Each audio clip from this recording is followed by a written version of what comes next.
കർത്താവിൻ്റെ ധന്യനാമം വാഴ്ത്തപ്പെടുമാറാകട്ടെ. ദിവസത്തിലായിരിക്കുന്ന വാത്സല്യ ദൈവമക്കൾക്ക് വേഗം വരുന്ന യേശുക്രിസ്തുവിൻ്റെ നാമത്തിൽ സ്നേഹവന്ദനങ്ങൾ അറിയിക്കുന്നു. ജൂൺ മാസം 30-ാം തീയതി അല്ലേ, 30-ാം തീയതി നമുക്ക് സ്വാഭാവികമായി ഭവനത്തിൽ കടന്നു വരാൻ പറ്റാവുന്ന വലിയ കൃപയ്ക്കായി സ്തോത്രം. കഴിഞ്ഞുപോയ മഴക്കെടുതികളും പല പ്രശ്നങ്ങളൊക്കെ അനേകരെ കഷ്ടത്തിലാഴ്ത്തിയപ്പോൾ നമുക്ക് സമാധാനത്തോടെ ജീവിക്കാൻ കർത്താവ് നമുക്ക് കൃപ തന്നു. അതോർത്ത് നന്ദിയോടെ സ്തോത്രം. നമ്മളായിരിക്കുന്ന അവസ്ഥ ഉള്ളതുപോലെ ഒന്ന് മനസ്സിലാക്കിയാൽ നമ്മൾ ഭയപ്പെടും. കാരണം ഇസ്രായേലിനെതിരെ അനേക രാജ്യങ്ങൾ ഒന്നിച്ചുകൂടി വലിയ യുദ്ധത്തിന് വേണ്ടി ഒരുങ്ങിക്കൊണ്ടിരിക്കുന്നു. സ്തോത്രം. ഈജിപ്തിൻ്റെ പ്രസിഡന്റ്, എനിക്ക് തോന്നുന്നു, അവരുടെ സ്വാതന്ത്ര്യം കിട്ടിയ 1947-48 കാലഘട്ടങ്ങളിൽ ഇസ്രായേലിനെ ഈ ഭൂമിയിൽ നിന്ന് തുടച്ചു മാറ്റുമെന്ന് അദ്ദേഹം പ്രതിജ്ഞയെടുത്തു. അദ്ദേഹം മാറ്റപ്പെട്ടതല്ലാതെ ഇസ്രായേൽ ഇന്നും ശക്തിയോടെ നിലകൊള്ളുന്നുണ്ട്. കാരണം അവർ ദൈവത്തിൻ്റെ ജനമാണ്. ദൈവത്തിൻ്റെ നിക്ഷേപമെന്ന് ദൈവം പറഞ്ഞ ഒരു ജാതി അത് മാത്രമേ ഉള്ളൂ. നമ്മളാരും ആ ഭാഗത്തേക്കൊന്നും വരുന്നില്ല. സ്വത്രം അത്ര വിലപ്പെട്ട ഒരു ജനമായിട്ടാണ് ദൈവം അവരെ കണ്ടത്.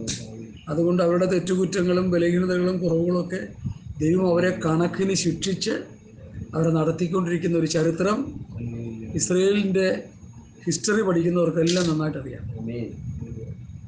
യേശുക്രിസ്തുവിനെ തള്ളിക്കളഞ്ഞ അന്നു മുതൽ ദൈവത്തിൻ്റെ കോപത്തിൻ്റെ കരം അവരുടെ മേലുണ്ട്. അപ്പം തന്നെ ദൈവം അവരെ തലോടുന്നതുമുണ്ട്, ശിക്ഷ കൊടുക്കുന്നുണ്ട്. അപ്പം തന്നെ ദൈവം അവരെ സംരക്ഷിക്കുന്നുമുണ്ട്. യെരുശലേമിലെ പക്ഷി പറന്ന് സൂക്ഷിക്കുന്നത് പോലെ ഞാൻ സൂക്ഷിക്കുമെന്ന് പ്രവചനവാക്യമുണ്ട്. ഇതൊക്കെ നമ്മൾ ചേർത്ത് വെച്ച് പഠിക്കുമ്പോൾ അവർക്ക് കൊടുക്കുന്ന ശിക്ഷകളാണ് അവരുടെ ഇപ്പോഴത്തെ ചില പരാജയത്തിൻ്റെ ഏടുകളൊക്കെ. എന്നാൽ ആത്യന്തിക വിജയം അവർക്കാണ് എന്നുള്ളത് നമ്മൾ വചനത്തിലൂടെ പഠിച്ച് മനസ്സിലാക്കണം. ഇസ്രായേലിൽ 3-2 നശിക്കുന്നൊരു കാലം വരും, അങ്ങനെ ഒരു യുദ്ധം വരും. അതിപ്പോഴാണോ എന്ന് ചോദിച്ചാൽ എനിക്കറിയില്ല. പ്രവചന ഭാഗങ്ങളൊക്കെ ചേർത്ത് പഠിച്ചാൽ അങ്ങനൊരു കാലഘട്ടം ഉണ്ടെന്ന് പറയുന്നു. അതിപ്പോഴാണോ എപ്പോഴാണോ നമുക്കറിയത്തില്ല.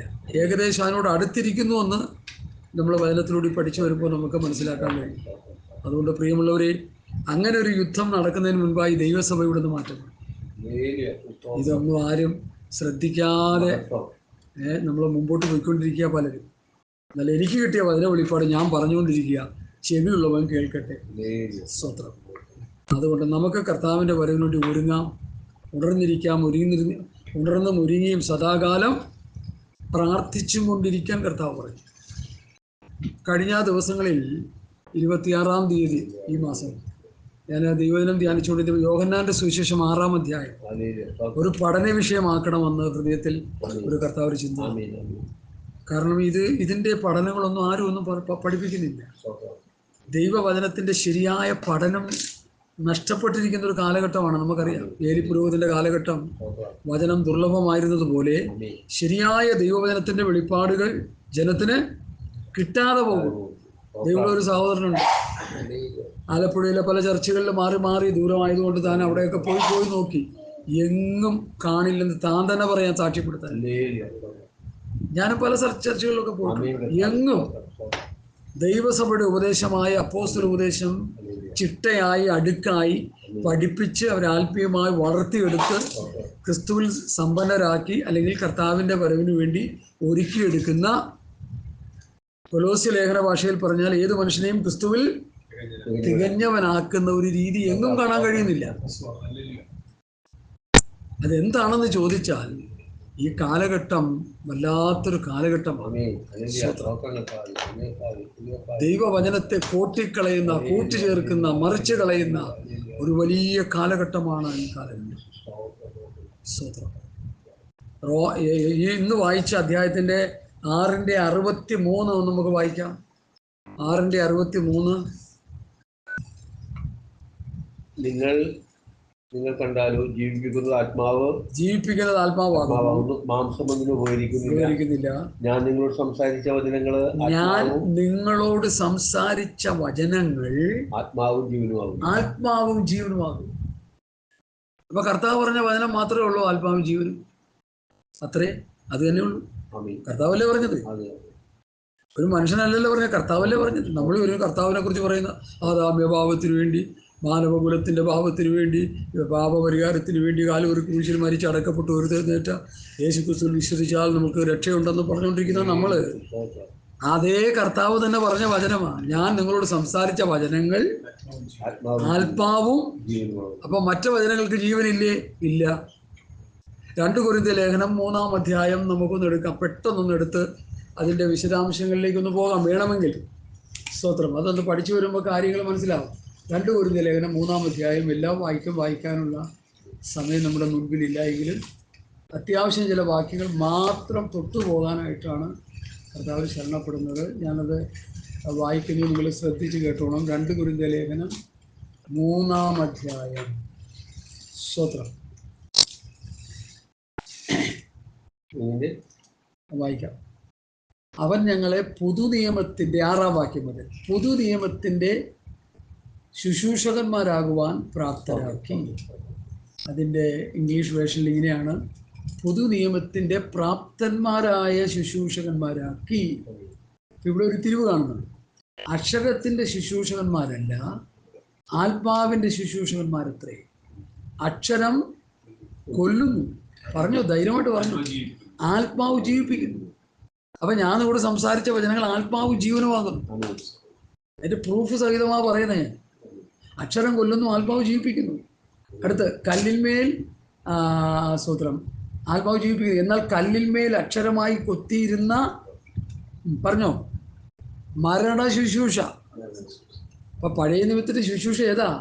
മരണ ശുശ്രൂഷ. ആരാ? ഞാനാ പറയുന്നത്. വേറെ പുസ്തകം പറയും. കൊല്ലുന്ന ശുശ്രൂഷ, മരണ ശുശ്രൂഷ, നീക്കം വരുന്നതായ മോശയുടെ മുഖതേജസ്സുമിത്തം ഇസ്രായേൽ മക്കൾക്ക് അവൻ്റെ മുഖത്ത് നോക്കിക്കൊള്ളണം തേജസ്സുള്ളതായെങ്കിൽ ആത്മാവിൻ്റെ ശുശ്രൂഷ അധികം തേജസ്സുള്ളതാകില്ലയോ? സ്തോത്രം. ഇനി അടുത്ത് പറയുന്നത് 9-ാം വാക്യം, ശിക്ഷാവിധിയുടെ ശുശ്രൂഷ. ഏതാ? മോശയുടെ പ്രമാണം. ശിക്ഷാവിധിയുടെ ശുശ്രൂഷ, മരണ ശുശ്രൂഷ, കൊല്ലുന്ന ശുശ്രൂഷ, മരണ ശുശ്രൂഷ, ശിക്ഷാവിധിയുടെ ശുശ്രൂഷ. ശിക്ഷാവിധിയുടെ ശുശ്രൂഷ ആകുന്നു എങ്കിൽ നീതിയുടെ ശുശ്രൂഷ എത്ര തേജസ്സായിരിക്കും. അത് കർത്താവിൻ്റെ വചനത്തെ കുറിച്ച് പറയുക.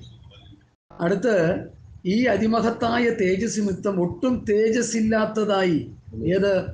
മോശയുടെ ശുശ്രൂഷയും മോശയുടെ വചനങ്ങൾക്കും തേജസ് കുറഞ്ഞുപോയി. കർത്താവിൻ്റെ വചനത്തിനും കർത്താവിൻ്റെ തേജസ്സിനാണ് തേജസ് കൂടുതൽ. ഇനി അടുത്ത് നീക്കം വരുന്നത് തേജസ്സുള്ളതായിരുന്നെങ്കിൽ. അപ്പം മോശയുടെ പ്രമാണം എന്ത് ചെയ്യുന്നു? നീക്കം വരുന്നു. മോശയുടെ പ്രമാണം മാറി ക്രിസ്തുവിൻ്റെ ന്യായപ്രമാണം സ്ഥാപിക്കപ്പെട്ടു.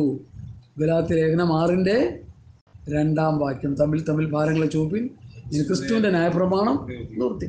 അപ്പം നീക്കം വരുന്നത് തേജസ്സുള്ളതായിരുന്നെങ്കിൽ നിലനിൽക്കുന്നത് എത്രയധികം തേജസ്സുള്ളതായിരിക്കും. ഇനി ഒത്തിരി അതിൽ നിന്ന് പഠിക്കാനുണ്ടെങ്കിലും നിങ്ങൾക്ക് വായിച്ച് പഠിക്കാൻ ആഗ്രഹിക്കുന്നവർ 13, 14, 15, 16, 17, 18 വാക്യങ്ങൾ കൂടി വായിച്ചു കഴിഞ്ഞാൽ അതിൻ്റെ ആ പഴയ നിയമ ശുശ്രൂഷയുടെ യഥാർത്ഥ ചിത്രം നമുക്കവിടെ കിട്ടും. അത് വായിച്ച് പഠിക്കാൻ ആഗ്രഹിക്കുന്നവർ അത് വായിച്ച് പഠിച്ചു കൊടുക്കാൻ. സമയത്തിൻ്റെ ദൗർലഭ്യം കൊണ്ട് ഞാൻ അങ്ങോട്ട് അതിൽ നിന്ന് ഇങ്ങോട്ട് യോഹന്നാന്റെ സുവിശേഷം 6-ാം അധ്യായത്തിലേക്ക് വരികയാണ്. അപ്പോൾ ഈ 6-ാം അധ്യായത്തിൽ പറഞ്ഞിരിക്കുന്ന വിഷയങ്ങൾ നമ്മൾ പഠിച്ചെടുക്കുമ്പോൾ നമുക്ക് മനസ്സിലാകും ദൈവവചനത്തിൻ്റെ വ്യവസ്ഥയും അവസ്ഥകളൊക്കെ എന്താണ്.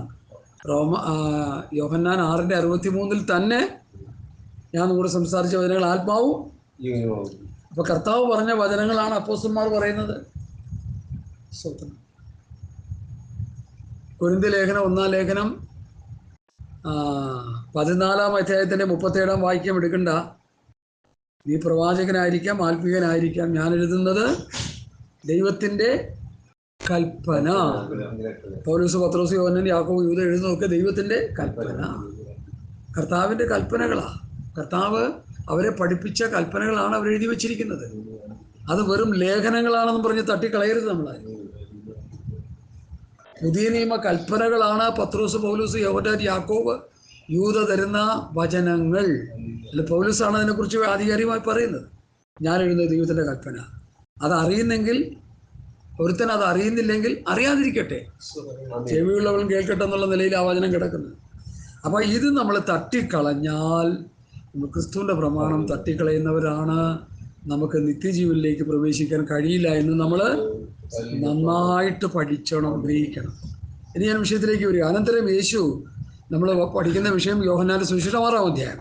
അനന്തരം യേശു തിബരിയാസ് എന്ന ഗലീല കടലിൻ്റെ അക്കരയ്ക്ക് പോയി. 2-ാം വാക്യം ഒന്ന് വായിച്ചിട്ടാണെങ്കിലും, അവൻ രോഗികളിൽ ചെയ്യുന്ന അടയാളങ്ങളെ കണ്ടിട്ട് ഒരു വലിയ പുരുഷാരം അവിടെ ഇരിക്കട്ടെ. ഈ വചനം വായിച്ചപ്പോൾ തന്നെ എനിക്ക് ഒത്തിരി സന്ദേശം എൻ്റെ ഹൃദയത്തിൽ കർത്താവ് തന്നു. ഒരു രോഗി സൗഖ്യമായാൽ പിന്നെ അവിടെ വലിയ ജനക്കൂട്ടമാണ്. ഒരു ഭൂതം വിട്ടുപോയാൽ പിന്നെ അവിടെ വിലക്കൂട്ടമാണ്. കാരണം ഭൂതം വിട്ടുപോയി, രോഗി സൗഖ്യമായി. ഭൂതങ്ങളെ പുറത്താക്കാനും രോഗികളെ സൗഖ്യമാക്കാനായിട്ടും യേശു ശിഷ്യന്മാരെ ഈരണ്ടായിട്ട് പറഞ്ഞയച്ചു. അവർ വന്ന് ഭൂതങ്ങളെ പുറത്താക്കി രോഗികളെ സൗഖ്യമാക്കി. വന്ന് കർത്താവിൻ്റെ അടുക്ക റിസൾട്ട് പറഞ്ഞു, നിങ്ങൾ ഭൂതങ്ങളെ പുറത്താക്കി രോഗികളെ. കർത്താവ് എന്താ പറഞ്ഞു? അതങ്ങനെയല്ല, വാക്യം പൂർണ്ണമാകുന്നില്ല. ഭൂതങ്ങൾ നിങ്ങൾക്ക് കീഴടങ്ങുന്നതിലല്ല, നിങ്ങളുടെ പേര് സ്വർഗത്തിൽ എഴുതിയിരിക്കുന്നതിന് സന്തോഷം. കണ്ടോ? അപ്പൊ ആ കർത്താവ്, ആ ആറ്റിറ്റ്യൂഡ് നമ്മൾ മനസ്സിലാക്കണം. ഭൂതം പോകുന്നതിലല്ല, രോഗി സൗഖ്യമാകുന്നതിലല്ല, പേര് സ്വർഗത്തിൽ എഴുതുന്നതാണ് സന്തോഷം. 60, 70, 80, 90, 100 സംവത്സരം ഇവിടെ ജീവിച്ചിരുന്ന് രോഗശാന്തി പ്രാപിച്ച്, ഭൂതശാന്തി പ്രാപിച്ച്, നമ്മുടെ ജഡത്തെ പോഷിപ്പിച്ച്, നമ്മളെല്ലാം ആരോഗ്യമുള്ളവരായി ജീവിച്ച് മരിച്ച് യാതനാസ്ഥലത്ത് പോണതാണോ നല്ലത്, ഒരു രോഗിയായിരുന്ന് മരിച്ച് സ്വർഗത്ത് പോണതാണോ നല്ലത്? ഞാനല്ല, ഒരു ഭാഷ ചോദിച്ചാ. എൻ്റെ ശരീരത്തിൽ രോഗങ്ങളുണ്ട്, ഇതാണ് ദാസിൻ്റെ ശരീരത്തിൽ രോഗങ്ങളുണ്ട്, നമുക്ക് എല്ലാവർക്കും രോഗങ്ങളുണ്ട്. ഈ രോഗം പോയി സൗഖ്യമായി നമ്മൾ ഭൂമിയിൽ കുറേ നാൾ ജഡത്തെ പോഷിപ്പിച്ച് ജീവിച്ച് നിത്യമായ നാശത്തിലേക്ക് പോകുന്നതിനേക്കാൾ നല്ലത് ഒരു രോഗിയായിട്ടിരുന്നാണെങ്കിലും പ്രാർത്ഥിച്ച് അപ്പ സൗഖ്യം തരുന്നു, ആ സൗഖ്യവും സമാധാനവും ശാന്തിയൊക്കെ പ്രാപിച്ച് ജീവിച്ച് പ്രത്യാശയോടെ കർത്താവിൻ്റെ വരയെ പോവുക. അല്ലെങ്കിൽ ദൈവം നമുക്ക് വേണ്ടി ഒരുക്കിയിരിക്കുന്ന അവസ്ഥ പ്രാപിക്കുക. ഇതിനെ തകിടം മറിച്ച് കളയിരിക്കുകയാണ് ഇന്നത്തെ പ്രോസ്പെറിറ്റി തിയോളജിക്കാർ. ഇവിടെ എന്താ പറഞ്ഞത്? അവൻ രോഗികളിൽ ചെയ്യുന്ന അടയാളങ്ങളെ കണ്ടിട്ട് വലിയ പുരുഷാരം അവൻ്റെ പിന്നാലെ ചെന്നു. ബാംഗ്ലൂരിലൊക്കെ നടക്കുന്ന സൗരന്മാരുടെ പ്രവൃത്തികളൊക്കെ അറിയാം. ഉണർവെന്നും പറഞ്ഞു രോഗി സൗഖ്യമാകുന്നുണ്ട്, അവിടെ ഭൂതങ്ങൾ പുറത്താകുന്നുണ്ട്. പക്ഷെ നിത്യജീവൻ കിട്ടത്തില്ല. എന്തോ നിത്യജീവൻ കിട്ടത്തില്ല, സ്വർഗരാജ്യം കിട്ടത്തില്ല. നിത്യജീവനെ കുറിച്ച് ഒരു വാക്കുപോലും അവർ പറയുന്നില്ല. അപ്പോഴാണ് ഈ ഭാഗം എന്നോട് സംസാരിക്കുന്ന കർത്താവ് ഇടയാക്കി. വളരെ ഷോർട്ടായിട്ട് ഈ അധ്യായം മുഴുവൻ പറഞ്ഞ് പ്രാർത്ഥിക്കാനാണ് നമ്മൾ കർത്താവ് ശരണപ്പെടുന്നത്. വളരെ ശ്രദ്ധയോടെ കേൾക്കണം. അവൻ രോഗികളിൽ ചെയ്യുന്ന അടയാളങ്ങളെ കണ്ടിട്ട് ഒരു വലിയ പുരുഷാരം അവൻ്റെ പിന്നാലെ ചെന്നു. ഈ പുരുഷാരം ചെന്ന് ആളങ്ങോട്ട് കൂടി. ആൾക്കാരും പോകുന്നില്ല, കാരണം രോഗികൾ സൗഖ്യമാവും, ഭൂതം പൊയ്ക്കൊണ്ടിരിക്കുക. കർത്താവ് ആകെ അങ്ങ് കുഴഞ്ഞെന്ന് വേണം വെച്ചോ. ശിഷ്യന്മാരോട് പറഞ്ഞു, ഈ പുരുഷാരം ഇവർക്ക് എന്തെങ്കിലും തിന്നാൻ കൊടുക്കണ്ടേ? ഇവരിങ്ങനെ രോഗശാന്തിക്ക് പൊതുശാന്തി നിൽക്കുകയല്ലേ, എന്ത് ചെയ്യണം? അപ്പോഴാണ് 5 അപ്പത്തെ വാഴ്ത്തി നുറുക്കുന്ന ചരിത്രം ഇവിടെ വരുന്നത്. എല്ലാ ഭാഗം വായിക്കാൻ സമയമില്ല. സ്തോത്രം. ഇവർക്ക് തിന്മാൻ എവിടെ നിന്ന് അപ്പം വാങ്ങുമെന്ന് ചോദിച്ചു. ഇതവരെ പരീക്ഷിപ്പാനത്ര ചോദിച്ചത്. താൻ തിരിച്ചുവാൻ പോകുന്നു താൻ അറിഞ്ഞിരുന്നു. ഫിലിപ്പോസ് അവനോട് ഓരോരുത്തനെ അല്പാൽപ്പം ലഭിക്കേണ്ടതിന് 200 പണത്തിലുള്ള അപ്പം മതിയാകില്ല എന്ന് ഉത്തരം പറഞ്ഞു. ശിഷ്യന്മാരിൽ ഒരുത്തനായി ശിമോൻ പത്രോസ് സഹോദരൻ അന്ത്രയോസ് അവനോട്, ഇവിടെ ഒരു ബാലകൻ്റെ കയ്യിൽ 5 അപ്പമുണ്ട്, 5 അപ്പവും 2 മീനും ഉണ്ട്, യവത്തപ്പവും 2 മീനും, എങ്കിലും ഇത് എത്ര പേർക്കുള്ളൂ എന്ന് പറഞ്ഞു. യേശു എന്ത് ചെയ്തു? ആളുകൾ ഇരുത്താൻ പറഞ്ഞു. ഈ അപ്പം എടുത്ത്, നമുക്കറിയാം, കഥ പോലെ അറിയാം, വാഴ്ത്തി നുറുക്കി എന്ത് ചെയ്തു? ശിഷ്യന്മാർക്ക് ഈ അപ്പം വാഴ്ത്തി നുറുക്കി ആരുടെ കൈ കൊടുത്തു? എന്താ മറ്റുള്ള കൈ കൊടുക്കാത്തത്? ദൈവവചനമാകുന്ന അപ്പം ശിഷ്യത്വത്തിൻ്റെ പാതയിലൂടെ ചരിക്കുന്നവർക്ക് മാത്രമേ വിഭാഗിച്ച് കൊടുക്കാൻ പറ്റത്തുള്ളൂ. ഒരു ശിഷ്യന് മാത്രമേ അത് പറ്റത്തുള്ളൂ, അല്ലാത്തവർക്ക് പറ്റത്തില്ല. ശിഷ്യനാരാ? എൻ്റെ അടുക്കൽ വന്ന് എൻ്റെ വചനങ്ങളെ കേട്ട് ചെയ്യുന്നു. സ്തോത്രം. അപ്പോൾ ആ പ്രിയ ദൈവമക്കളെ, നമ്മളൊരു കാര്യം മനസ്സിലാക്കേണ്ടത്, അപ്പം കർത്താവ് മുറിച്ച് എന്ത് ചെയ്തു? ശിഷ്യന്മാരുടെ കയ്യിൽ കൊടുത്തു. സ്തോത്രം. യേശു അപ്പം എടുത്ത് വാഴ്ത്തി അത് വേണ്ടുവോളം പങ്കിട്ട് കൊടുത്തു. അവർക്ക് തൃപ്തി വന്ന ശേഷം ശിഷ്യന്മാരാണല്ലോ പകുതി കൊടുത്തത്, ഒന്നും നഷ്ടമാക്കാതെ ശേഖരിപ്പെന്ന് പറഞ്ഞു. 5 യവത്തപ്പത്തിൽ നിന്ന് ശേഷിച്ച കഷ്ണം അവർ ശേഖരിച്ച് 12 കൊട്ട. അപ്പോൾ ഈ 5 യവത്തപ്പത്തിൽ നിന്ന് അവർ ശേഷിച്ചത് എന്ത് ചെയ്തു? 5000 പേര് തിന്നു. അതിനെക്കുറിച്ച് വേദപണ്ഡിതന്മാരുടെ ഇടയിൽ പല അഭിപ്രായങ്ങളുണ്ട്. 5000 പേരല്ല, 5000 പേരല്ല, പിന്നെ സ്വത്രം 5000 സ്ത്രീ പുരുഷന്മാരും അപ്പനമ്മമാര് മക്കൾ എല്ലാവരും കൂടി ചേർന്ന് 15000, 20000, 25000 പേര് വരുമെന്നാണ് വേദശാസ്ത്രന്മാർ കണക്കൂട്ടിയെടുത്തിരിക്കുന്നത്. അതെന്തു ആകട്ടെ, പക്ഷെ നമ്മൾ ഒന്ന് ചിന്തിച്ചാൽ മതി, ഈ 5 അപ്പത്തിൽ നിന്ന് 5000 പേരും ഭക്ഷിച്ചല്ലോ എങ്കിൽ 12 നിറച്ചെടുത്തല്ലോ. അതിലും ഒരു പഠനമുണ്ട്. ഈ അപ്പം ഭക്ഷിക്കാനായിട്ട് വിളമ്പി കൊടുക്കുമ്പോൾ ശിഷ്യന്മാരുടെ വീട്ടിൽ അടുപ്പ് കത്തിയിട്ടില്ല, പട്ടിണിയാണവരെ. ഇന്നത്തെ ശിഷ്യന്മാരെ പോലെയല്ല അന്നത്തെ ശിഷ്യന്മാരെ നോക്കണം. ഇന്നത്തെ ശിഷ്യന്മാര് കോടീശ്വരന്മാരാണ്, ഞങ്ങൾക്കറിയാം. ഈ ഇടയ്ക്ക് പ്രിയ ജോസഫച്ചൻ തന്നെ പറഞ്ഞു, അതുകൂടി കേൾക്കട്ടെ, ലോകം മുഴുവൻ കേൾക്കട്ടെ. ഇവിടെ കെ പി യോഹന്നാൻ സാറ് താറാവ് കൃഷി നടത്തിക്കൊണ്ടിരുന്നെങ്കിൽ സ്വർഗരാജ്യത്തേക്ക് കണ്ടേനെ. എന്തുകൊണ്ടാണ് കാണാതെ പോയത് എന്ന് പറഞ്ഞേ? ഭൗതികം വർദ്ധിച്ചു, ദ്രവ്യാഗ്രഹം സകലവിധ ദോഷത്തിനും മൂലമല്ലോതിച്ചിട്ട് കാംക്ഷിച്ചിട്ട് വിശ്വാസം വിട്ടിടുന്ന് ബഹുദുഃഖങ്ങൾക്ക് അതിരായി തീർന്നു. നീയോ ദൈവത്തിന്റെ മനുഷ്യനത് വിട്ടോടെ. കോടീശ്വരനായ സഹോദരൻ വന്നപ്പോൾ വിറ്റ് തരത്തിൽ കൊടുക്കാൻ പറഞ്ഞു. അവന് മനസ്സില്ലാതെ അവൻ ദുഃഖത്തോടെ പോയി. ഇതിന് നിക്ഷേപങ്ങളെടുത്തതിൻ്റെ ഹൃദയം ഇരിക്കും. നമ്മൾ ധനം സമ്പാദിക്കും, നമ്മുടെ ഹൃദയം അങ്ങോട്ടായി പോകും. അതുകൊണ്ട് അതിൻ്റെ പുറകെ പോകരുത്. ദ്രവ്യം മനുഷ്യനെ നശിപ്പിക്കുമെന്ന് വേദപുസ്തകം പറയുന്നു. കർത്താവ് പറഞ്ഞു. പഴയ നിയമത്തിലെ പ്രവാചകന്മാർ, പുതിയ നിയമത്തിലെ പ്രവാചകന്മാർ, യേശു കർത്താവ് സ്പഷ്ടമായി പഠിപ്പിച്ചു. എന്നിട്ടും പലർക്കും ഇതിൻ്റെ ആ ഉള്ളതുപോലെ അർത്ഥം ഗ്രഹിക്കാൻ കഴിയാതെ പലരും തടിവെക്കുക. പല ഭാഷമാർ കൂട്ടിവെക്കുക. എനിക്ക് എതിർപ്പ് മുഴുവൻ ഭാഷമാരുടെ വിശ്വാസത്തിലുള്ള, കാരണം അവർക്ക് വചനം അറിയില്ല. വചനം പ്രസംഗിച്ച് പണം സമ്പാദിക്കാൻ വേദപുസ്തകത്തിൽ വ്യവസ്ഥയില്ല. പ്രിയമുള്ളവരെ, എന്താ അവർ സമ്പാദിച്ചു വെക്കുന്നത്? ആര് പറഞ്ഞിട്ട് സമ്പാദിച്ചു വെക്കുന്നത്? അനുസരണക്കേടെന്ന് പറയാൻ. അവർ നിക്ഷേപം കൊടുത്തവർ ഹൃദയം ഇരിക്കും. ഈ പണം വന്നു കഴിയുമ്പോൾ ഹൃദയം അങ്ങോട്ടായി പോകും. പിന്നെ ആത്മീയം വിടും, കർത്താവ് വിടും, വചനം വിടും, ഉപദേശം വിടും. ബഹുദുഃഖങ്ങൾക്ക് അധീനരാകും. പിന്നെ കിടന്ന് കയ്യും കാലും അടിച്ചിട്ട് കഥയില്ല. അപ്പം അതുകൊണ്ട് സ്വത്രം ദൈവമക്കളെ, കർത്താവ് എന്ത് ചെയ്തു? ഈ അപ്പം നുറുക്കി കൊടുത്തു. 12 കൊട്ട ശേഷിച്ചു. ശിഷ്യന്മാരുടെ വീട്ടിൽ ഭക്ഷണമില്ലെന്ന് ശിഷ്യന്മാർ മനസ്സിലാക്കിയോ എന്ന് എനിക്കറിയില്ല, കാരണം അവർക്ക് അതിനുള്ള ജ്ഞാനമില്ല. കർത്താവ് മനസ്സിലാക്കി. വീട്ടിൽ കൊണ്ടുപോയി 12 കൊട്ട കൊടുക്കാൻ. 12 കൊട്ട ഓരോരുത്തരുടെ വീട്ടിൽ കൊണ്ടുപോയി അവരും ഭാര്യയും മക്കളെല്ലാം ഇഷ്ടം പോലെ തിന്ന് തൃപ്തി പ്രാപിച്ചു. അപ്പോൾ കർത്താവിൻ്റെ കൂടെ നടന്നുകൊണ്ട് നഷ്ടം വന്നില്ലേ? സ്വതന്ത്രം. കർത്താവിൻ്റെ കൂടെ നടന്ന അപ്പോസ്തലന്മാരുടെ പേര് പുതിയ യെരൂശലേമിൽ, ആ യെരൂശലേമിൽ 12 പേരുടെ പേര് എഴുതി വെച്ചിട്ടുണ്ട്. ഞാൻ വേദപുസ്തകം സെർച്ച് ചെയ്തപ്പോൾ ഇസ്രയേൽ മക്കൾ 12 ഗോത്രങ്ങളുടെ പേര് അവിടെ എഴുതുമ്പോൾ ഗോത്രപിതാക്കന്മാരുടെ പേരില്ല. ശ്രദ്ധിക്കണേ, ഇതൊക്കെ പോയിന്റഡ് ആയിട്ടുള്ള വിഷയങ്ങളാണ്. ഗോത്രങ്ങളുടെ പേര് അവിടെ പട്ടണത്തിൽ എഴുതി വെച്ചപ്പോൾ കൂടെ നടന്ന പട്ടിണി പാവങ്ങളുടെ പേര് 12 അപ്പോസ്തലന്മാരുടെ പേര് അവിടെ തങ്കലിപിയിൽ എഴുതി വെച്ചിട്ടുണ്ട്. കർത്താവിൻ്റെ കൂടെ നടന്നുകൊണ്ട് നഷ്ടം വന്നോ? അവർ രക്തസാക്ഷികളായതുകൊണ്ട് അവർക്ക് നഷ്ടം വന്നോ? അവർക്ക് കിരീടങ്ങൾ കിട്ടത്തില്ലേ? അവരേറ്റവും മാനിക്കപ്പെടുന്നവരായി സ്വർഗത്തിൽ നമുക്ക് കാണാൻ പറ്റത്തില്ലേ? എന്തുകൊണ്ടാണ് നമ്മളിത് ചിന്തിക്കാത്തത്? എന്തുകൊണ്ടാണ് നമ്മളിത് പഠിക്കാത്തത്? നമ്മൾ കർത്താവിലേക്ക് നോക്ക്, കർത്താവിൻ്റെ ശിഷ്യന്മാരിലേക്ക് നോക്ക്, നമ്മൾ തിരുവെഴുത്തിലേക്ക് നോക്ക്. യേശു കടലിൽ മീതെ നടന്നു വരുന്നത് കണ്ടിട്ട് പത്രോസ് എന്ത് ചെയ്തു? നീ ആണെങ്കിൽ ഭൂതമാണെന്ന് കണ്ട് പേടിച്ചു എന്ന് അവിടെ എഴുതിയിരിക്കുന്നത്. അപ്പം നിർത്തി കൊടുത്തപ്പോൾ ഭൂതമായിട്ട് തോന്നിയില്ല. കർത്താവ് പടമേൽ വെള്ളത്തിൽ കൂടി നടന്നു വരുന്നത്, പടകിൻ്റെ അടുത്തേക്ക് നടന്നു വരുന്നു. അയ്യോ, ഇത് ഭൂതം വരുന്നു, ഭൂതം വരുന്നു. ഇവിടെ കർത്താവ് പറഞ്ഞു, ഞാൻ തന്നെയാ വരുന്നത്. ഇവിടെ പത്രോസ് സന്തോഷമായി. നീ ആണെങ്കിൽ എന്നോടും കൂടി അങ്ങോട്ട് വരാൻ കൽപ്പിക്കാറ്. കർത്താവ് വരികാന്ന് പറഞ്ഞു. ഇഷ്ടമോ? ചാടി ഇറങ്ങി. എടുത്തിയാട്ടക്കാരനാണല്ലോ എന്നെ പോലെ. ചാടി ഇറങ്ങി കഴിഞ്ഞപ്പോൾ എന്താ സംഭവിച്ചു? അവിടെ സുവിശേഷം എഴുതി വെച്ചിരിക്കുന്നത്, യേശുവിൻ്റെ മുഖത്തേക്ക് നോക്കി ഇറങ്ങി തിരിച്ചു. കാറ്റ് കണ്ടു, പരിസരങ്ങളിലേക്ക് നോക്കി താണുപോയി. മനസ്സിലായി? അവരൊക്കെ ദൂതുകളുണ്ട് ഭയങ്കര.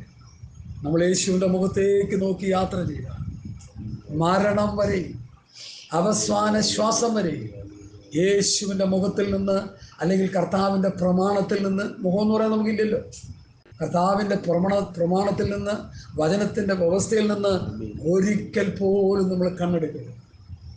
അങ്ങനെ എടുക്കാതിരുന്നാൽ മാത്രമേ ആ ശുഭ തുറമുഖത്ത് നമുക്ക് ചെന്നെത്താൻ കഴിയൂ. ഇനി ഞാൻ വചനത്തിലേക്ക് വരിക. അപ്പോൾ ഈ അത്ഭുതങ്ങളൊക്കെ കണ്ടിട്ട് എന്ത് ചെയ്തു? അവൻ ചെയ്ത അടയാളം ആളുകൾ കണ്ടിട്ട് ലോകത്തിലേക്ക് വരുവാനുള്ള പ്രവാചകൻ ഇവനാകുന്നു സത്യമെന്ന് പറഞ്ഞു. അപ്പോൾ അവരെന്തായി? ലോകത്തിലേക്ക് വരാനുള്ള പ്രവാചകൻ എന്ത് കണ്ടിട്ടാണ് അങ്ങനെ പറയാൻ കാര്യം? ഏതത്ഭുതം? രോഗികളെ സൗഖ്യമാക്കുന്നു, ഭൂതങ്ങളെ പുറത്താക്കുന്നു, 5 അപ്പത്തെ 5000 പേര് ഭക്ഷിപ്പാൻ കൊടുക്കുന്നു. അങ്ങനെയെങ്കിൽ ഈ യേശു തന്നെയാണ് ആരെ? ജീവനുള്ള ദൈവത്തിൻ്റെ പുത്രൻ. ഇവൻ രാജാവാണ്. ലോകത്തിലേക്ക് വരാനുള്ള പ്രവാചകൻ രാജാവ് അവനാണ്. ഇനി ഇവിടെ നിന്നുകൊണ്ട് ഞാനൊരു കടത്തി ഒന്ന് പറയട്ടെ. ഈ അധ്യായത്തിൻ്റെ അവസാനം വരുമ്പോൾ ഉപദേശം കഠിനമാക്കിയപ്പോൾ എന്ത് പറഞ്ഞു? ഇത് കഠിനവാക്ക്. വചനം പ്രസംഗിച്ചപ്പോൾ ഇത് കഠിനവാക്ക്, ഇതാർക്ക് സഹിപ്പാൻ കഴിയും എന്ന് പറഞ്ഞ് എല്ലാവരും പോയി. ആരൊക്കെ പോയി? പറയിങ്ങോട്ട്. അത്ഭുതം കണ്ടവർ, അടയാളങ്ങൾ കണ്ടവർ, വീര്യപ്രവൃത്തി കണ്ടവർ, ബെൽറ്റ് മാറ്റിയവർ, മുഴ പോയവർ, ജോലി കിട്ടിയവർ, വിസ കിട്ടിയവർ, ഇതെല്ലാം ഇന്നത്തെ കാലഘട്ടത്തെ ദൂതായിട്ട് കർത്താവിനോട് പറയാൻ പറഞ്ഞു. പ്രാർത്ഥിച്ച് രോഗശാന്തി കിട്ടി, ഭൂതശാന്തി കിട്ടി, പിന്നെ വിസ വന്നു, ലോറി കിട്ടി, വീട് കിട്ടി, കാറ് കിട്ടി, മറ്റത് കിട്ടി, അത് കിട്ടി എന്നൊക്കെ പറഞ്ഞവരത് എന്ത് ചെയ്തു? ഉപദേശം പറഞ്ഞപ്പോൾ അവർ കഠിനവാക്കെന്ന് പറഞ്ഞ് അവർ പോയി. അവരങ്ങോട്ട് പോയി, നിത്യമായ നാശത്തിലേക്ക് പോയി. ഇനി എൻ്റെ കർത്താവിൻ്റെ സ്വഭാവത്തെയാണ് ഞാൻ പറയാൻ പോകുന്നത്. ശ്രദ്ധിച്ച് കേട്ടോന്നു. എല്ലാവരും പോയി കഴിഞ്ഞപ്പോൾ എന്താ യേശു എന്താ പറഞ്ഞത്? അതിന് അവസാനത്തെ കാര്യം ഞാൻ ആദ്യം എടുത്ത് പറയുക. നിങ്ങൾക്കും പോയിക്കൊള്ളാൻ മനസ്സുണ്ടോ എന്ന് ചോദിച്ചു. എൻ്റെ പുറകെ ആരും പറയണ്ട, നിങ്ങൾക്ക് പോയിക്കൊള്ളാൻ മനസ്സുണ്ടോ എന്ന് ചോദിച്ചു. കർത്താവ് എന്താ പറഞ്ഞു? അല്ല, അവരെന്താ പറഞ്ഞു? നിത്യജീവ മൊഴികൾ നിന്നിലുണ്ട് പരനെ, നിന്നെ വിട്ടിട്ടടിയൻ എങ്ങു പോയി വസിക്കും നീയല്ലോ ഞങ്ങൾക്കുള്ള ദിവ്യ സമ്പത്തേശുവേ. യേശു ക്രിസ്തുവിനെ അവർ സമ്പത്തായിട്ട് കണ്ടു, ആത്മീയതയെ സമ്പത്തായിട്ട് കണ്ടു, ക്രിസ്തുവിൻ്റെ പ്രമാണത്തെ അവർ സമ്പത്തായിട്ട് കണ്ടു, ക്രിസ്തുവിൻ്റെ വചനത്തെ അവർ സമ്പത്തായിട്ട് കണ്ടു. സകല വചനത്തിലും പരിജ്ഞാനത്തിലും സമ്പന്നരായി. വിശ്വാസം സമ്പന്നതയായിട്ട് കണ്ടു, പ്രത്യാശ സമ്പന്നമായിട്ട് കണ്ടു. കർത്താവിലുള്ള വിശ്വാസവും പ്രത്യാശയും സമാധാനവും സന്തോഷവും സ്വർഗീയമായ അനുഗ്രഹങ്ങളും അത് സമ്പത്തായിട്ട് കണ്ടുകൊണ്ട് അവർ പറഞ്ഞു, നിന്നെ വിട്ട് ഞങ്ങൾ പോകയില്ല. എൻ്റെ ചോദ്യം, അവരെയാണ് കർത്താവ് ആരാക്കിയത്? വചനത്തിൻ്റെ ശുശ്രൂഷകന്മാരാക്കിയത്. യേശു ക്രിസ്തുവിനെ പ്രസംഗിക്കുന്ന പ്രഭുക്കന്മാരാക്കി നീചരായി ഗണിച്ചിരുന്ന പേത്രനാദിയായ ധീവരരെ ശേഷി കൊണ്ട് അലങ്കരിച്ചു. പരം പ്രേഷണം ചെയ്തവനിൽ ഗുരുക്കളായി. സംസാർ പാടിയ പാട്ട. നീചരായി ഗണിച്ചിരുന്ന പത്രോസ് ആദിയായ ധീവരരെ മുക്കുവരെ പരിശുദ്ധാത്മാവിൻ്റെ ശക്തി കൊണ്ട് അലങ്കരിച്ചു. ലോകത്തിൽ യേശുക്രിസ്തുവിനെ പ്രസംഗിക്കുന്ന പ്രഭുക്കന്മാരാക്കി, രാജാക്കന്മാരാക്കി ഈ സഹോദരന്മാരെ തീർത്തു. ഇത് നമുക്കൊന്നുമല്ലയോ സഹോദരങ്ങളെ? ഞാൻ വചനത്തിലേക്ക് വരട്ടെ. ഈ 15-ാം വാക്യം വായിച്ചേ. അവർ വന്നു തന്നെ പിടിച്ചു രാജാവാകുവാൻ ഭാവിക്കുന്നു. രാജാവാക്കാൻ ഭാവിക്കുന്നു എന്ന് യേശു അറിഞ്ഞിട്ട് പിന്നെയും തനിച്ച് മലയിലേക്ക് വാങ്ങിപ്പോയി. അപ്പോൾ ഇത്രയൊക്കെ കണ്ടു കഴിഞ്ഞപ്പോൾ യേശുവിനെ ആരാക്കണം? പ്രവാചകനാക്കി രാജാവാക്കണം. ഇവിടെ ഓരോരുത്തരും വോട്ടിട്ടൊക്കെ പ്രസിഡന്റ് സെക്രട്ടറിയൊക്കെ ആക്കിയെടുക്കുക. ഇവിടെ യേശു ചെയ്ത പ്രവൃത്തി കണ്ടിട്ട് എന്ത് ചെയ്തു? രാജാവാക്കി. യേശുവിൻ്റെ ആറ്റിറ്റ്യൂഡ് എന്താണ്? നിങ്ങൾ എന്നെ രാജാവും ആക്കണ്ട, നിങ്ങൾ എന്നെ പ്രവാചകനും ആക്കണ്ട, എൻ്റെ പിതാവ് എന്നെ രാജാവായിട്ടാക്കുന്ന ഒരു അവസരമുണ്ട്, അന്ന് ഞാൻ രാജാവായിക്കൊള്ളാം. മനുഷ്യൻ്റെ ബഹുമാനം കർത്താവ് എന്ത് ചെയ്തില്ല? ആഗ്രഹിച്ചില്ല. മനുഷ്യൻ്റെ ആ മനുഷ്യനാക്കി വയ്ക്കാൻ പോകുന്ന അവസ്ഥയിൽ കർത്താവ് വേണ്ടെന്ന് പറഞ്ഞു. നിങ്ങളെന്നെ രാജാവും ആക്കണ്ട, നിങ്ങളെന്നെ പ്രവാചകനും ആക്കണ്ട, എനിക്കിതൊന്നും വേണ്ട. എൻ്റെ പിതാവ് എന്നെ മാനിക്കുന്നൊരു സന്ദർഭമുണ്ട്. യേശുക്രിസ്തു 1000 ആണ്ട് ഈ ഭൂമിയെ ഭരിക്കാൻ വരുന്നത് ആരായിട്ടാ? രാജാവായിട്ടാ. അന്നാണ് അവൻ രാജാവ്. സ്വത്രം. ഈ യേശുക്രിസ്തു ഇന്ന് ഭൂമിയിൽ വന്നപ്പോൾ അവൻ പാപികളുടെ രക്ഷകനായി. അവനെക്കുറിച്ച് പുരോഹിതൻ, പ്രവാചകൻ, രക്ഷകൻ ഒക്കെ പല നിലയിൽ പറയുന്നുണ്ട്. പക്ഷെ രാജാവായിട്ട് വരുന്നത് 1000 ആണ്ട് വാഴ്ചയ്ക്ക് വേണ്ടി ഒലിവുമലയിൽ പ്രത്യക്ഷപ്പെട്ട് വരുന്ന സമയമാണ്. അവർ രാജാവായിട്ട് ഭൂമിയെ ഭരിക്കുമ്പോൾ ഞാനും നിങ്ങളും കർത്താവിനോട് കൂടി ആയിരിക്കും. ഇസ്രായേൽ ഗോത്രം 12നെയും യഹൂദാ ഗോത്രത്തിലെ അപ്പോസ്തലന്മാർ ഭരിക്കുമ്പോൾ ജാതികളെ നമ്മൾ ഭരിക്കും, ദൂതന്മാരെ നമ്മൾ ഭരിക്കുമെന്ന് 1 കൊരിന്ത്യർ ലേഖനം 6-ാം അധ്യായത്തിൻ്റെ വാക്യം വായിച്ചേ. ഭാഷം ഒന്ന് വായിച്ചേ, പെട്ടെന്ന് വായിച്ചേ. 1 കൊരിന്ത്യർ 6-ന്റെ 1-2 വാക്യങ്ങൾ വായിക്കുക. വചനമൊക്കെ ഉള്ളിലോട്ട് കയറട്ടെ. 1 കൊരിന്ത്യർ 6-ന്റെ 1-2 വാക്യം എടുത്തവർക്ക് വായിക്കാം. ആദ്യം ആരെടുത്തവർക്ക് വായിക്കാം.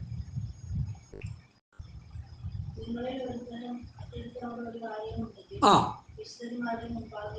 ആ കേസിന്റെ കാര്യത്തിനെ കുറിച്ച് പറയുക. അടുത്ത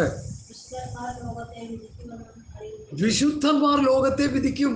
യേശു കർത്താവ് 1000 ആണ്ട് ഈ ഭൂമിയെ ഭരിക്കുമ്പോൾ ഫ്രാൻസിസ് ജോസഫ് അച്ചാൻ ഞാൻ സ്വർഗത്ത് ചെന്നാൽ നമ്മളൊക്കെ ആരായിരിക്കും? ഭൂമിയെ വിധിക്കുന്നവരായിരിക്കും. അടുത്തത് അപ്പൊ ചെറിയ സംഗതികളെ വിധിപ്പാൻ നിങ്ങൾക്ക് കഴിയില്ലേ? അന്ന് ഒരു തമ്മിത്തല്ലി വഴക്കുണ്ടായിക്കൊണ്ടിരുന്നു. ആ വഴക്കൊക്കെ അവർ തന്നെ പരിഹരിക്കണമെന്നാണ് കർത്താവ് പറഞ്ഞത്. വേറെ ആരും പരിഹരിക്കാൻ പറഞ്ഞില്ല. അവർ തന്നെ കോടതി പോലെന്നാ പറഞ്ഞു. ഇന്നിപ്പോൾ നമ്മുടെ ബന്ധക്കോസ് പാസ്റ്റർമാരെല്ലാം കോടതിയിൽ നിന്ന് കയറി ഇറങ്ങാൻ അവർക്ക് സമയമില്ല. മീറ്റിങ്ങിന് പോകാൻ സമയമില്ല, അവർ കോടതി പോയിക്കൊണ്ടിരിക്കുക. കോടതി പോകുന്നത് അന്യായമാണ്. ദൈവരാജ്യം കാണാൻ അവർക്ക് കഴിയുകയില്ല. കോടതി പോകുന്നവരാരും നമുക്ക് കൂട്ടായ്മയിൽ ചേർക്കാൻ പറ്റില്ല. മനസ്സിലായോ? അത് അന്യായമാണെന്നാണ് പറഞ്ഞത്. ഇവിടെ ഒരു സഹോദരൻ വന്നപ്പോൾ അവരോട് ഞാൻ പറഞ്ഞത് അവരെ രക്ഷയില്ല. കോടതിയും കേസും വഴക്കുമായിട്ട് നടക്കുന്ന നിങ്ങളുമായിട്ട് കൂട്ടായ്മയില്ല. ഞാൻ തീർത്തും പറയാം, എനിക്ക് തീർത്ത് പറയാൻ എനിക്ക് പറ്റില്ലല്ലോ. പ്രിയമുള്ളവർ അത് മനസ്സിലാക്കുക നമ്മൾ. ഇനി അടുത്തോട് ബാക്കിയോട് വായിച്ചേ.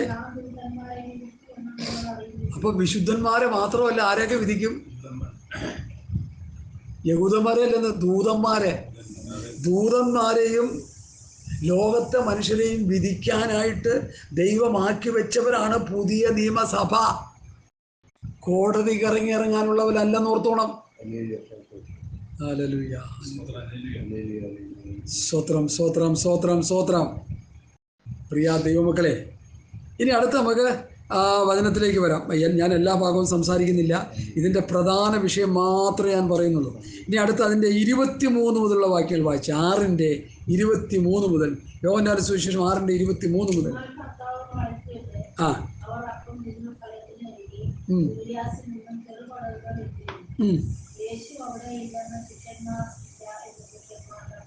ആമേൻ.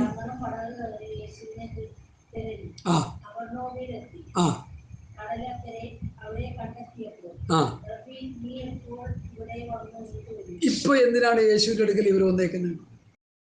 പറഞ്ഞോ, നിങ്ങൾക്ക് അറിയാവുന്നവരൊക്കെ പറഞ്ഞോ. എന്തിനാ യേശുവിൻ്റെ അടുക്കൽ വന്നേക്കുന്നത്? അപ്പം തിന്ന് തൃപ്തരായത് കൊണ്ട് ഇനിയും തിന്നാനാ വന്നേക്കുന്നത്. അപ്പൊ ഭൗതിക ആവശ്യത്തിന് വേണ്ടി യേശുവിൻ്റെ പുറകെ പോകുന്നവർ, ഇത് യൂട്യൂബിൽ വരെ മെസ്സേജ് പോകുന്നുണ്ട്. അതുകൊണ്ടാണ് ഞാനിത് ശക്തിയോടെ പറയുന്നത്. ഭൗതിക ആവശ്യത്തിന് വേണ്ടി എന്ത് ചെയ്യുന്നു? യേശുവിൻ്റെ പുറകെ പോവുക. ഭൗതികത്തിന് വേണ്ടി യേശുവിൻ്റെ പുറകെ പോവുക. 1 കൊരിന്ത്യർ ലേഖനം 15-ാം അധ്യായത്തിൻ്റെ 19-ാം വാക്യം നിങ്ങൾക്ക് അറിയാമോ ഇല്ലെന്ന് എനിക്കറിയില്ല.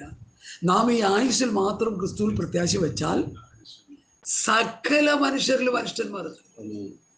അപ്പൊ സകല മനുഷ്യരും ആരാ? അരിഷ്ടന്മാര്. അപ്പൊ ഈ ആയുസ്സിൽ മാത്രം കർത്താവിൽ പ്രത്യാശ വയ്ക്കുന്ന പെന്തക്കോസുകാരും പാസ്റ്റർമാരും ഉപദേശിമാരും ആരാണെങ്കിലും അവരരിഷ്ടന്മാരാ. ഈ അരിഷ്ടന്മാരെ വെളിപ്പാട് പുസ്തകത്തിൽ എവിടെ കാണാം? 3-ൽ കാണാം. ആത്മീക കുരുടന്മാർ, ആത്മീക നഗ്നന്മാർ, ആത്മീക ദരിദ്രന്മാർ, തന്നിമിഷ്ടം അരിഷ്ടന്മാരും നിർഭാഗ്യവന്മാരുമായി തീർന്നു. മനസ്സിലായോ? ദൈവമക്കളെ, നമ്മൾ കർത്താവിനെ സേവിക്കുന്നത് ആഹാരം തരാൻ വേണ്ടി മാത്രമാകരുത്, ജോലി കിട്ടാൻ വേണ്ടി മാത്രമാകരുത്, വീട് വയ്ക്കാൻ വേണ്ടി ആകരുത്. വീട് വേണം, ആഹാരം വേണം, കാറ് വേണം, ജീവിത സൗകര്യങ്ങളൊക്കെ നമുക്ക് വേണം. നമ്മൾ യേശുവിൻ്റെ പുറകെ പോകുന്നത് നിത്യജീവന് വേണ്ടിയാണ്. സ്വോത്രം. നിത്യജീവന് വേണ്ടിയാണ് നമ്മൾ യേശുവിൻ്റെ പുറകെ പോകുന്നത്. നമ്മൾ ദൈവരാജ്യം പ്രാപിക്കാൻ യേശുവിൻ്റെ പുറകെ പോകുന്നത്. സ്വർഗരാജ്യം പ്രാപിക്കാൻ യേശുവിൻ്റെ പുറകെ പോകുന്നത്. നമ്മുടെ ഈ സന്ദേശം കേൾക്കുന്നവരോട് എനിക്ക് പറയാനുള്ളത്, സ്വർഗരാജ്യത്തേക്ക് പോകാൻ ആഗ്രഹിക്കുന്നു, ദൈവരാജ്യത്തിലേക്ക് പോകാൻ ആഗ്രഹിക്കുന്നു, വെയൂല ദേശത്തേക്ക് പോകാൻ ആഗ്രഹിക്കുന്നുവോ, നിങ്ങൾ ഈ സന്ദേശം കേട്ടുകൊള്ളുക. നിങ്ങൾക്ക് അതിന് കഴിയും. അതിനുള്ള പഠനങ്ങൾ നമുക്ക് കിട്ടുന്നുണ്ട് കൃപയാൽ. എനിക്കതേ പറയാനുള്ളൂ. പൗലൂസ് പ്രവൃത്തി പുസ്തകം 28-ാം അധ്യായത്തിൽ നമ്മൾ പഠിക്കുമ്പോൾ തൻ്റെ അടുക്കൽ വരുന്നവരെ മുഴുവൻ എന്ത് ചെയ്തു? ദൈവരാജ്യം പ്രസംഗിച്ച് കേൾപ്പിച്ചു. ദൈവരാജ്യം പ്രസംഗിച്ച് കേൾപ്പിച്ചു. യേശുക്രിസ്തുവിനെ കുറിച്ച് ഉപദേശിച്ചു. വേറൊരു ഭാഗം കൂടി ഇവിടെ പറയുന്നുണ്ട്. തൻ്റെ അടുക്കൽ വരുന്നവരെ മോശയുടെ ന്യായപ്രമാണം ആസ്പദമാക്കി യേശുക്രിസ്തുവിനെ കുറിച്ച് പ്രസംഗിച്ചു. ഈ മോശയുടെ ന്യായപ്രമാണം ആസ്പദമാക്കി പ്രസംഗിക്കാനുള്ള കാരണം എന്താ? വന്നവർ യഹൂദന്മാരായതുകൊണ്ട്. നമ്മുടെ മുമ്പിൽ വരുന്നവർ യഹൂദന്മാരാണ്. യേശുക്രിസ്തുവിന്റെ പാപത്തിന് വേണ്ടി 2000 വർഷം മുമ്പ് വേണ്ടി മരിച്ചു. ആദാമ്യ പാപത്തിന് വേണ്ടി മരിച്ചു എന്ന് നിർമ്മലമായ സുവിശേഷ സത്യങ്ങളോട് പറഞ്ഞു. അതല്ലേ അവന് വേണ്ടത്. സ്തോത്രം, സ്തോത്രം, സ്തോത്രം, സ്തോത്രം.